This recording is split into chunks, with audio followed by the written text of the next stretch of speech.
પ્રાકૃત મનુષ્યની જેમ અનુકરણ કરી આસુરી જીવોને મોહ પમાડે છે. ઘણી બધી જીવન ચરિત્રની લીલાઓ તમે જુઓ તો ઘણીવાર પ્રાકૃતતા જેવું ભાસે, પણ મહાપ્રભુજી તો પરમ અપ્રાકૃત છે, અલૌકિક છે. અને એટલા માટે મહાપુરુષોના प्राकृत देखाता कर्मों पर प्राकृत नहीं होता. जन्म कर्म चमे दिव्यम, भगवत गीता में जो भगवान ने कहा मेरा जन्म और मेरा कर्म दोनों दिव्य है. और એટલા માટે લૌકિક લોકો કરે એને ક્રિયા કહેવાય, અલૌકિક જનો કરે એને લીલા કહેવાય. કે લીલા શબ્દની વ્યાખ્યા જે કરવામાં આવી અનાયાસેન હર્ષાત ક્રિયમાણ ચેષ્ટા સ લીલા, જેમાં કોઈ ઇન્ટેન્શન ન હોય, जो सहज स्वाभाविक थती हो. आनंद से हरे लीला, प्रभु की लीलाएं आनंद रूप है. इस तरह महाप्रभु जी सुबोधनी जी में कहते हैं प्रभु ની સર્વત્ર લીલાઓ, સર્વ લીલાઓ આનંદ રૂપ છે. ક્રિયા અને લીલામાં જ ફરક. ક્રિયા આનંદ મેળવવા માટે થાય અને લીલા આનંદને અભિવ્યક્ત કરવા માટે થાય. ક્રિયા અને લીલાનો આ જ ફરક છે. પ્રત્યેક ક્રિયા આનંદ મેળવવા માટે થાય છે, क्या કરીને સુખ કે આનંદ મેળવું. અને લીલા એને કહેવાય કે ભગવાન પોતાના આનંદ જે હૃદયમાં બિરાજમાન છે એને અભિવ્યક્ત કરે, એનું નામ લીલા. તો શ્રી મહાપ્રભુજીની આ સઘળી લીલાઓ છે. પણ આસુરી જીવો શ્રી વલ્લભના સ્વરૂપને ઓળખી ન શકે, એટલા માટે આ પ્રાકૃતની જેમ અનુકરણ કરે છે.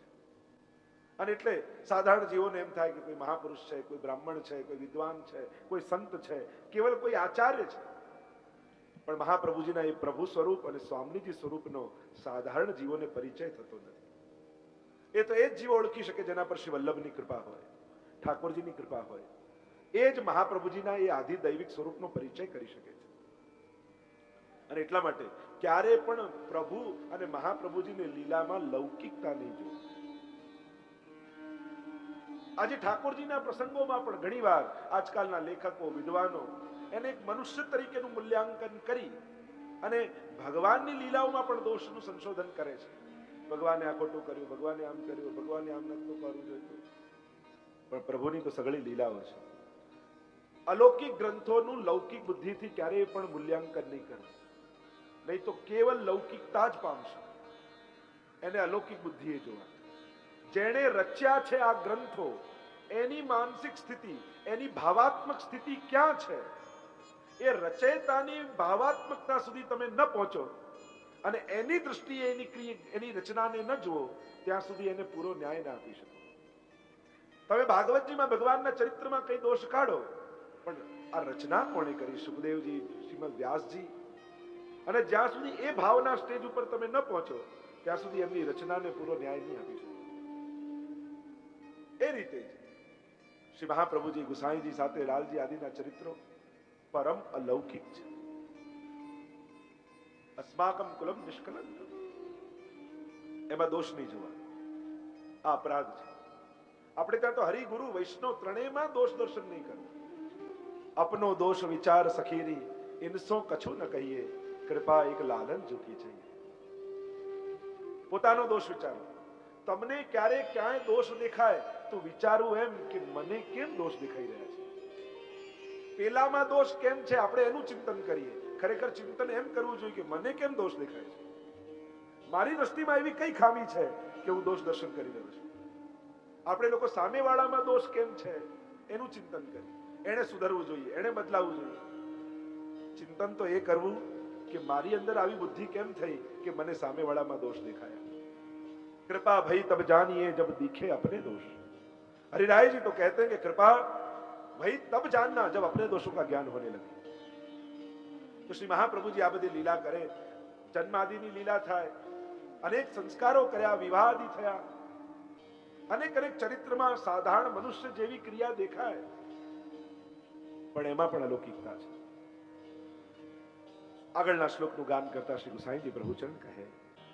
શ્રી ગુસાઈજી પ્રભુચરણ એક એક અલૌકિક નામોના દર્શન શ્રી મહાપ્રભુજીના કરી રહ્યા છે અને ચિત્તમાં એ આનંદનો અનુભવ કરતા જાય છે. ગુસાઈજી રચ્યા નથી, એમને દર્શન થયા છે. ગુસાઈજી તો આ સ્તોત્રના દ્રષ્ટા છે, રચયિતા નથી. એટલે જ અંતમાં આપણે શ્રીમદ અગ્નિકુમાર પ્રોક્તમ બોલ્યા છે, જે દેખાયું અનુભવ થયો એની અભિવ્યક્તિ એ સર્વોત્તમ સ્તોત્ર છે. નિમિત્ત બન્યા અને સુધા સર્વને પાન કરાવે છે. જેમ વેણુનાદ કરતી સમયે વેણુ નિમિત્ત બની અને સુધાનો સંબંધ સર્વને કરાવે છે, એ વેણુ ગીતની કથા છે. એમ જ શ્રી વલ્લભ રસ શ્રવયો, શ્રી વલ્લભ મુખ માધુરી, તાહી પિયો વિઠ્ઠલેશ, અતિહી અઘાય કે રંચ દિયો દૈવી જીવન. તો જે એ ભગવદ રસ હતો, શ્રી વલ્લભ સુધા રૂપે પ્રગટ થયો. તાહી પિયો શ્રી વિઠ્ઠલેશ, શ્રી ગુસાઈજી એનું અનુપાન કર્યું અને રંચ દિયો દૈવી જીવન. અને આ રસના અનુભવ કરી અનુભૂતિ કરી અને રંચક આ સ્તોત્ર દ્વારા દૈવી જીવને વાંચ્યો છે, જે પરમ અલૌકિક રસ છે. એક એક નામાવલીનું દર્શન કરતા, કારણ કે સર્વોત્તમ સ્તોત્રમાં નામ, વલ્લભાષ્ટકમાં રૂપ અને સપ્તશ્લોકીમાં ગુણનું વર્ણન છે. એટલે બને તો વૈષ્ણવ આ ત્રણેય પાઠ જ્યારે મહાપ્રભુજીનું આરાધન કરો ત્યારે કરવા. નામનું દર્શન કરતા ગુસાઈજી પ્રભુ ચરણ આજ્ઞા કરી, શ્રી વલ્લભ વૈશ્વાનર અગ્નિ સ્વરૂપ છે. શાસ્ત્રોમાં અનેક પ્રકારની અગ્નિ કહેવામાં આવી, 27 પ્રકારની અગ્નિ કહેવામાં આવી. એમાં વૈશ્વાનર રૂપ અગ્નિ રૂપ શ્રી વલ્લભ છે. આચાર્યો તો ટીકામાં કહે, આનંદમય પરમ આધિદૈવિક અલૌકિક અગ્નિ રૂપ શ્રી મહાપ્રભુજી છે. અગ્નિ એટલે બાળનારો અગ્નિ નહીં, જીવને નથી બાળતો, એના દોષોને બાળે છે. બીજી અગ્નિની નિકટ જાઓ તો ગરમી લાગે અને દૂર જાઓ તો શીતળતા લાગે. આ વલ્લભ રૂપ અગ્નિની જેટલી નિકટ જાઓ એટલી શીતળતાનો અનુભવ થાય અને દૂર જાઓ તો તાપાત્મકતાનો અનુભવ થાય. જેમ વેણુનાદનો પ્રવાહ દુનિયાના બધા પ્રવાહો, એમાં કોઈ વસ્તુ પડે તે ઉદ્ગમથી દૂર લઈ જાય. નદીમાં કઈ પણ વસ્તુ નાખો તો જ્યાંથી નીકળતી હોય ત્યાંથી દૂર લઈ જાય. દુનિયાના સર્વ પ્રવાહો નીકળતા હોય એમાંથી દૂર લઈ જાય, એમાં પડો તો. પણ વેણુનો પ્રવાહ એવો છે કે એમાં વેણુના પ્રવાહમાં જો તમે આવ્યા તો જ્યાંથી નીકળે છે એ તરફ ખેંચીને લઈ જાય છે. તો આ અગ્નિ એવો છે, દૂર જાઓ તો તાપાત્મકતાનો અનુભવ કરાવે અને નિકટ આવો તો શીતળતાનો અનુભવ કરાવે. જેટલું વલ્લભની નિકટ જીવ જતો જાય એટલી એમની શીતળતા અને કૃપાતા અને સંયોગાત્મકતાનો અનુભવ થાય. દૂર જાય તો વિપ્રયોગાત્મકતાનો અનુભવ થાય. આ વૈશ્વાનર અગ્નિરૂપ શ્રી વલ્લભ છે. તમે છાંદોગ્ય ઉપનિષદમાં આત્માનમ વૈશ્વાનરમ ઉપાસ્તે એમ કહ્યું કે આ વૈશ્વાનર રૂપ અગ્નિ એ આત્મા રૂપ છે, વ્યાપક છે, પુરુષોત્તમ રૂપ છે. એમ ઉપનિષદમાં વાત આવી. બ્રહ્મનું રૂપ છે અગ્નિ અને અગ્નિ રૂપ શ્રી વલ્લભ છે. વલ્લભાષ્ટકમાં પણ તમે પ્રથમ શ્લોકમાં જ જુઓ, શ્રી ગુસાઈજી પ્રભુ ચરણ એ પ્રથમ શ્લોકમાં જ શ્રી વલ્લભના સ્વરૂપનું દર્શન કરાવતા શ્રી ગુસાઈજી પ્રભુ ચરણ આજ્ઞા કરતા બોલ્યા, દાસમ કયા શ્રી વલ્લભ કેવા છે? અગ્નિ રૂપ છે. અનેક વાર વલ્લભાષ્ટકમાં અગ્નિ રૂપ છે એવો ઉલ્લેખ વારે ઘડીએ ગુસાઈજી કર્યો.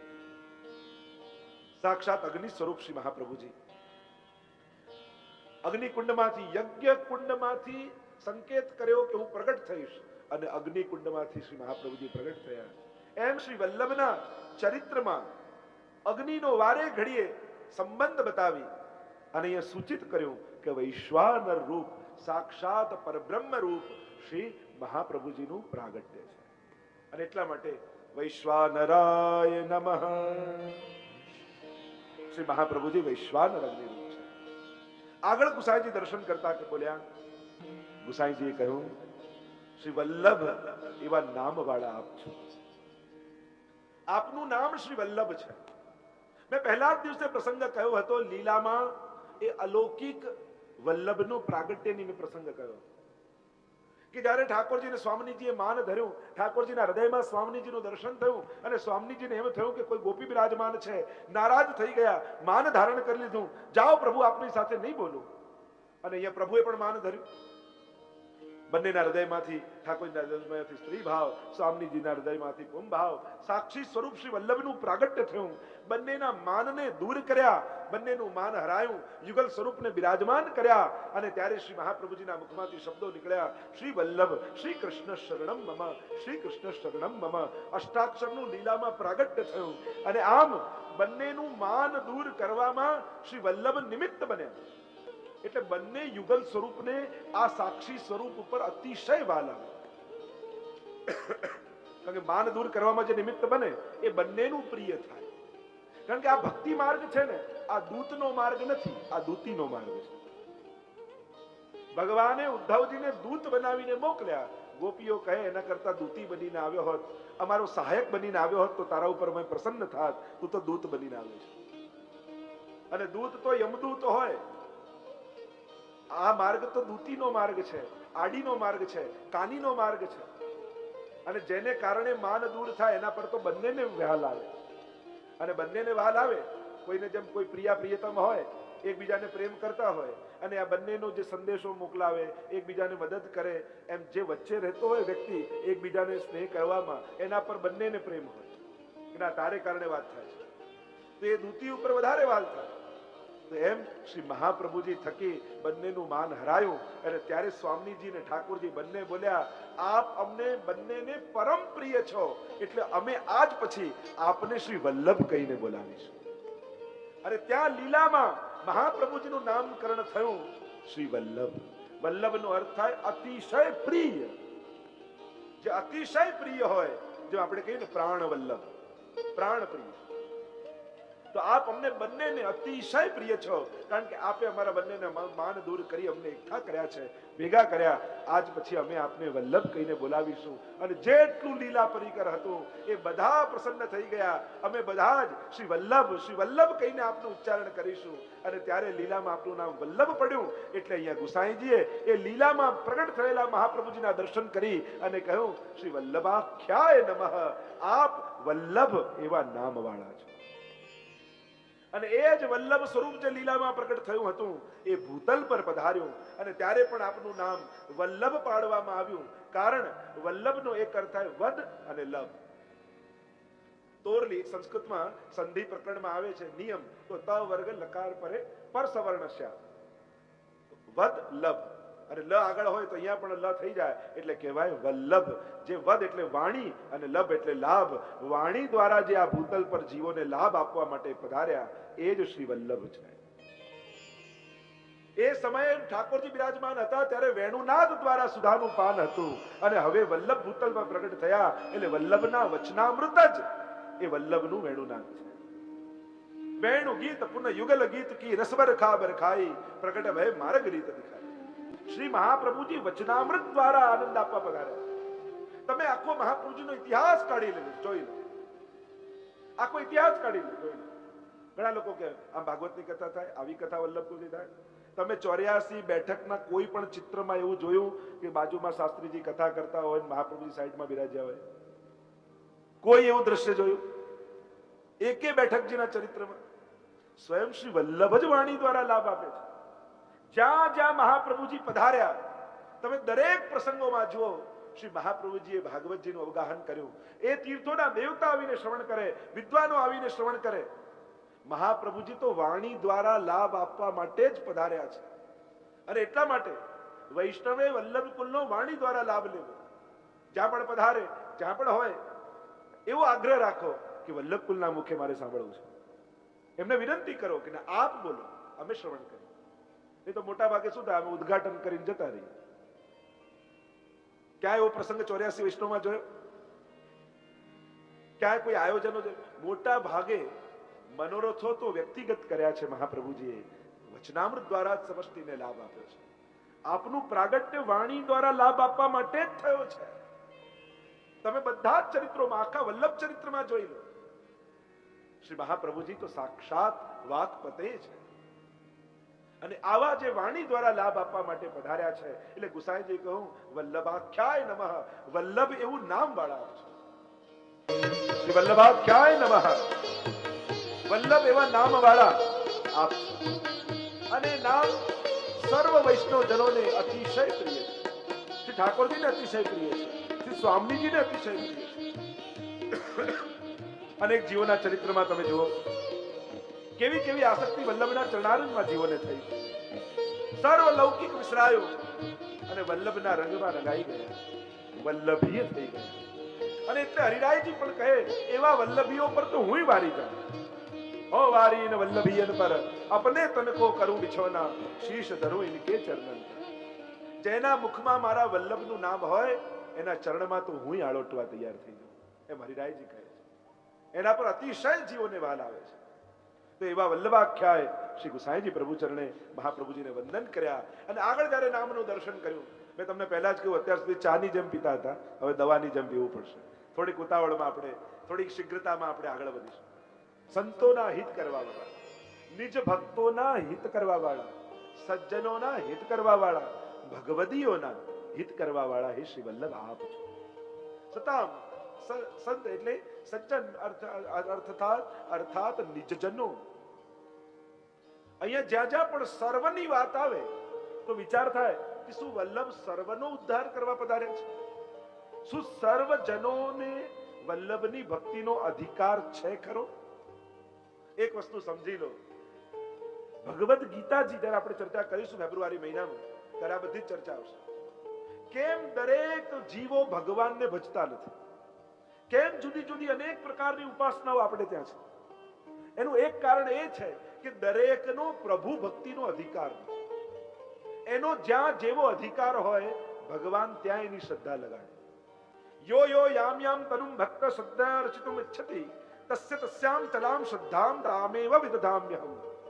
भगवद गीता में भगवान कहते हैं जे जेने भजे છે ત્યાં એની શ્રદ્ધા હું દ્રઢ કરી દઉં છું. દરેકને એ નિર્ગુણ ભક્તિનો અધિકાર નથી. તામસ ભક્તિ છે, રાજસ ભક્તિ છે, સાત્વિક ભક્તિ છે અને નિર્ગુણ ભક્તિ છે. ભક્તિના એ મુખ્ય 4 પ્રકાર ભાગવતજીમાં બતાવવામાં આવે. અને જેવી પ્રકૃતિ તેવી ભક્તિ, અને તેવી ભક્તિ તેવી ઉપાસના.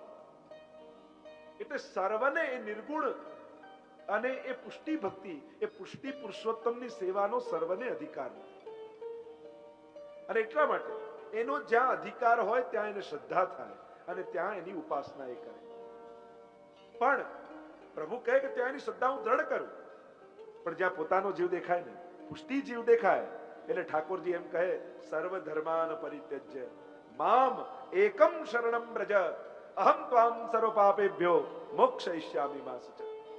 એ પુષ્ટિ જીવ જે પ્રભુની ભક્તિનો અધિકારી છે, એ જો ભટકતો દેખાય તો પ્રભુ કહે સર્વ ધર્માન પરિત્યજ્ય, તું બધું જ છોડ, મામ એકમ, મારા એકની શરણમાં આવ, કારણ કે તારા માટે તો હું બેઠો છું, તારા પર કૃપા કરવા માટે હું બેઠો છું, મારી પાસે આવ. અહમ ત્વામ સર્વ પાપેભ્યો મોક્ષયિષ્યામિ મા શુચ. જે પ્રભુનો જીવ હોય, પ્રભુ એને ક્યાંય બંધાવા દેતા નથી, એનું બધું જ છોડાવી અને ઠાકોરજી એનો અંગીકાર કરી લેતા હોય છે. તો જ્યાં જેવો અધિકાર એવી ઉપાસના, એમ શાસ્ત્ર કહે. હવે વિચાર કરો, નાથદ્વારામાં અત્યારે પણ આટલી તકલીફ છે, જો બધા શ્રીનાથજીને માનવા લાગે તો શું દશા થાય? સંભવ થાય?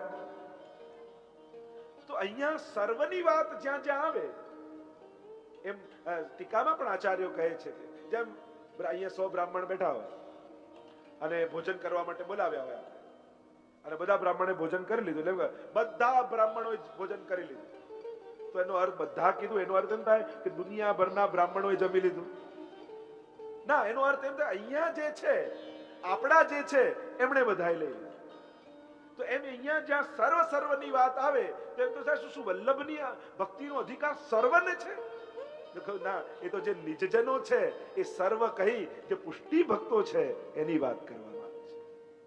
શ્રી વલ્લભ એ પોતાના નિજજનોના ઉદ્ધાર માટે પધાર્યા છે, એ દૈવી જીવો છે એના ઉદ્ધાર માટે પધાર્યા છે. તો કોના હિત કરવા માટે પધાર્યા? કે નિજ ભક્તોના. ગોકુલનાથજી ટીકામાં કહે કે જે આપના સેવકો છે, અને એ આપના સેવકો, આપના નિજજનો પોતપોતાની ભાવના અનુસાર શ્રી મહાપ્રભુજી માટેના મનોરથો હૃદયમાં રાખે છે.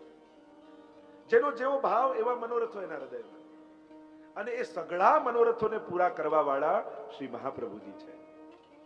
એમ અહીંયા કહેવા માંગે છે સતામ હિતકૃતે નમઃ. નિજ ભક્તોનું હિત કરવા વાળા છો. અને ભક્તોનું હિત શું? ભક્તોનું કલ્યાણ શું? શ્રી મહાપ્રભુજી પોતાના સેવકોને બધું લૌકિક આપે, એને જે જે મનોકામના હોય બધી લૌકિક મનોકામના પૂરી થાય તો શું નિજ ભક્તોને આનંદ થાય? એ નિજ સેવકો તો એમ કહે કે વલ્લભ, અમે લૌકિક માટે આપની પાસે નથી આવતા, અમારે તો આપના અલૌકિક સુખનો આનંદ જોઈએ છે. આપ અમને અલૌકિક ભગવત સેવાનું દાન કરો, એ અમારું સુખ છે. બધું લૌકિક ઠીક થઈ જાય તો ઉલટું ભક્તોને તો ડર લાગે છે કે આ બધા સારા છે, ક્યાંક મારું મન સંસારમાં ન લાગી જાય. જાકો મન લાગ્યો ગોપાલ સો તાહી ઓર કેસે ભાવે. એને બીજું કેમ ભાવે? જેમ કોઈ કન્યા હોય 12મું પાસ કરીને કોલેજમાં જતી હોય અને કોલેજમાં પહેલો દિવસ એટલે એને બીક લાગે કે પહેલો દિવસ કોલેજમાં તો એની બેનપણીઓને કહે કે મારી જોડે આવજે, સાથે જઈશું. પપ્પાને કે પપ્પા તમે મૂકવા આવજો ને, મમ્મીને કે મમ્મી તું સાથે ચાલજે ને. બધાને ભેગા લઈને જાય તો એમ લાગે કે આ સુરક્ષા છે. પણ 1 વર્ષ કોલેજમાં થઈ જાય ને એને કોઈની જોડે પ્રેમ થઈ જાય, એમ થાય આજે પપ્પા ના આવે તો સારું, આજે મમ્મી ના આવે તો સારું, આજે બેનપણીઓ ના આવે તો સારું. જે સુરક્ષા આપતા હતા પ્રેમ થયા પછી એ જ બંધન રૂપ લાગવા માંડે છે. એમ જ પ્રભુમાં જ્યાં સુધી પ્રેમ નથી થયો ત્યાં સુધી સંસાર સુરક્ષા લાગે, અને જેને પ્રભુમાં પ્રેમ થઈ ગયો એને તો સંસારે બંધન લાગે છે. તો મહાપ્રભુજી પાસે ભગવદી જનો એમ કહે છે કે અરે વલ્લભ, લૌકિક વધારશો તો ક્યાંક અમારું લૌકિકમાં મન ન લાગી જાય. અને મહાપ્રભુજી તો 16 ગ્રંથમાં આજ્ઞા કરે છે કે જેને ઠાકોરજી ત્યાગી દીધા હોય લૌકિકમાં ખૂપી જાય.